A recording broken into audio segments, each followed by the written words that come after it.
The Queen is understood to have tidied everything up before she simply let go in her final hours. Her Majesty died on Thursday at the age of 96 in what is understood to have been one of her favourite residences, Balmoral in Scotland.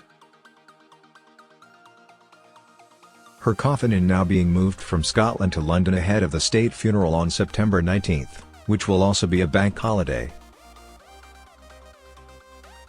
While final respects are being given before the former monarch is moved to her final resting place, reports are now emerging about Elizabeth II's final days before her passing. Shortly before her death, the Queen held her final audience with then Prime Minister Boris Johnson. After this, Her Majesty held her first with new Prime Minister and Tory leader Liz Truss. Much shared photos show Elizabeth II greeting the Prime Minister in front of a blazing fireplace less than a week before her death, her last major act of public duty.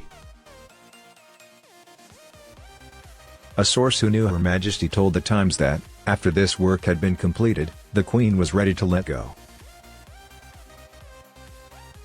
They said, "I think she felt that with the change of Prime Minister she had finished tidying everything up, as she had been doing, and then simply let go." In his first speech as King, Charles III dedicated much time to the commitment his mother held for over 70 years to her role as monarch. He said, "Queen Elizabeth's was a life well lived, a promise with destiny kept, and she is mourned most deeply in her passing. That promise of lifelong service I renew to you all today. Alongside the personal grief that all my family are feeling, we also share with so many of you in the United Kingdom, in all the countries where the Queen was head of state, in the Commonwealth and across the world, a deep sense of gratitude for the more than 70 years in which my mother, as Queen, served the people of so many nations."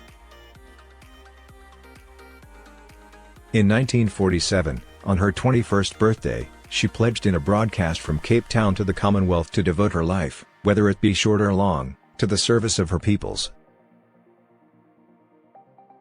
That was more than a promise, it was a profound personal commitment which defined her whole life. She made sacrifices for duty. Figures have also commended Charles for his smooth transition into the role of king. He became monarch immediately after the death of his mother. Charles was yesterday officially proclaimed king across the land and has now met with both the new Prime Minister and the leaders of the major opposition parties. In a touching statement released on Monday, Prince Harry paid tribute to Queen Elizabeth II. It was published on the Duke and Duchess of Sussex's Archewell website. Harry wrote, "In celebrating the life of my grandmother, Her Majesty the Queen, and in mourning her loss, we are all reminded of the guiding compass she was to so many in her commitment to service and duty. She was globally admired and respected. Her unwavering grace and dignity remained true throughout her life and now her everlasting legacy. Let us echo the words she spoke after the passing of her husband, Prince Philip, words which can bring comfort to all of us now. Life, of course, consists of final partings as well as first meetings.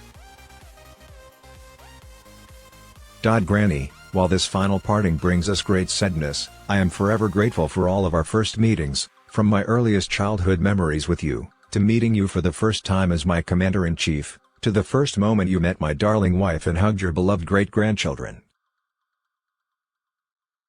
I cherish these times shared with you, and the many other special moments in between. You are already sorely missed, not just by us, but by the world over. And as it comes to first meetings, we now honor my father in his new role as King Charles III. Thank you for your commitment to service.